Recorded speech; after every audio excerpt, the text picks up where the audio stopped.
Peace. Genius is common. My name is Paradise Gray, aka the Grand Architect Paradise from X-Clan. And I guess my genius, or one of the greatest points that I have, is that I'm able to see potential in people and then help them live up to their potential. Nice. You know what I'm saying? I do artist development, personality, just to really, not just for people who are in the rap business or hip hop, but just in general. If you have a skill, I'm able to see it in you. Nice. And help you live up to that potential. So this is for singers, you need to be. Singers, actors, Whatever. anybody. Okay. Whatever, yes, sir. I've been very fortunate. I grew up in the South Bronx from the age of 7 years old. Wow. I've been a DJ under the tutelage of Disco King Mario, and then on to the tutelage of Pete DJ Jones and the Grand Imperial J.C. Nice. Guys who saw the potential in me and helped me live up to my potential, not just as an entertainer, but as a man. And I stand on the shoulders of those giants, including my elder Sonny Carson, who is my elder with X-Clan. Nice. Who, when I met him, I had hazel contact lenses and jerry curls and diamond rings on every finger, fur coats and Louis Vuitton hats and jackets and stuff. Right. And he never criticized me for any of those external things. He saw the me inside me, and then he taught me knowledge of myself. Nice. And turned a light bulb on in my young brain. And when I was not long after that, I didn't need all the costume anymore. I didn't need the props. You know, I learned to depend on me and my intelligence to get where I wanted to go. Nice. That reminds me of Malcolm X when he went to prison, when he was Malcolm Little. And he got turned, a brother that was conscious in prison, turned him on to his level of consciousness. Absolutely. You know, he started getting into the right. Bible. So in the same way that brother took Malcolm to Elijah, exactly. Lumumba Carson, aka Professor X, took me to Sonny Carson, his father. Nice. So, nice. Actually, Malcolm X was one of our greatest inspirations, especially one of mine. Okay. And during this transition, I did read the autobiography of Malcolm X.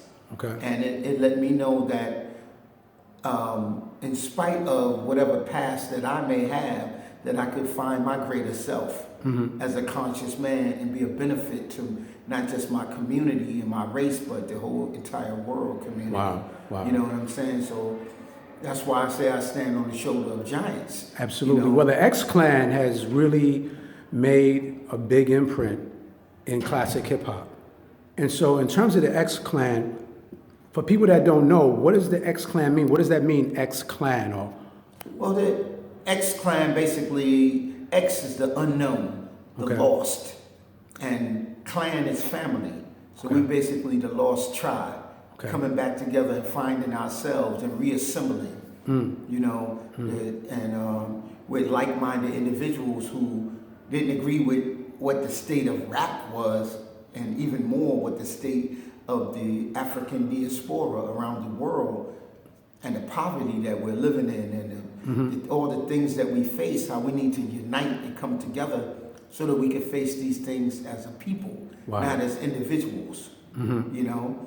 So the X-Clan came together to basically practice the art of Sankofa, to go back and fetch it, to go back to the lessons of our ancestors, to find the princely and godly ways for us to take men in the street who have been broken down by the system of white supremacy worldwide and to put the meat back on the bones in the valley of dry bones. Absolutely. And I remember, like, a lot of people would just focus on Public Enemy, and big up to Chuck D and you know, and Flavor Flav and all of them, and Professor Griff.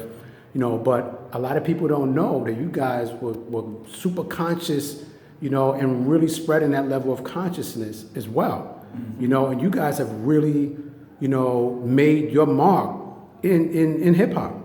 You know, and so I salute you.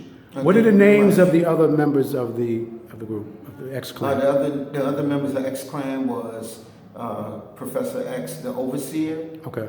The grand verbalizer, Funkin' Lesson Brother J, and the rhythm provider, Sugar Chef, as well as myself, Paradise, the grand architect. Well, that's what's up. And we all met at a club that I was running during the mid-'80s in Times Square called the Latin Quarter.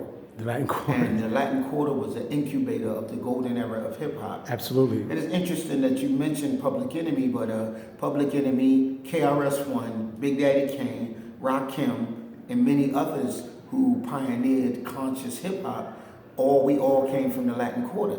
Wow. And we used to have meetings at the Latin Quarter called the Meeting of the Minds, with also Stetsasonic and many other groups. I'm sorry if I'm leaving your names out, Just Ice, King's Son, and many others, but there's so many to name.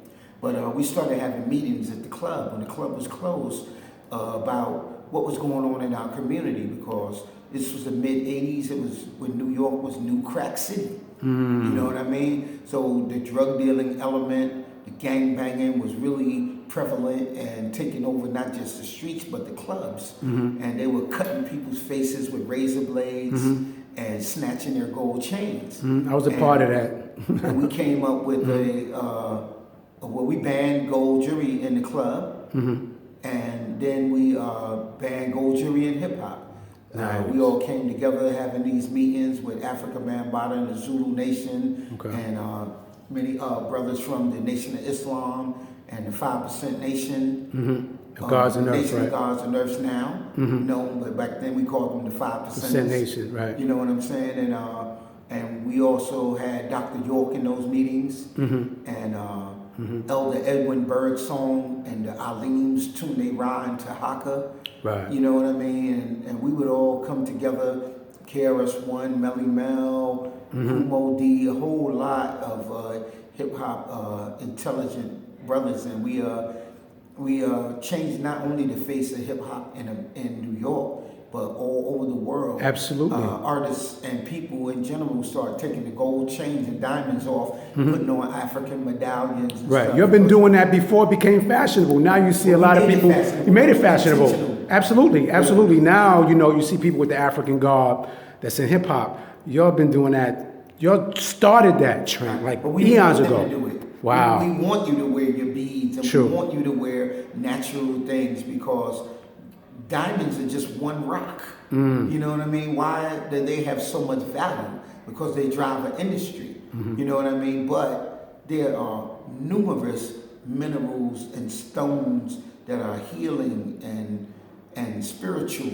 You know, cowrie shells and Herkimer diamonds and different natural beads and stones that we started wearing along with the African medallions and the Zulu beads. Wow. Wow. But basically, like I said, that was intentional to try to get our minds off of being so materialistic and savage, trying to steal and rob from people who are just like us. That Just work like hard us. to get theirs. Absolutely. Your moniker, part of your moniker is the architect.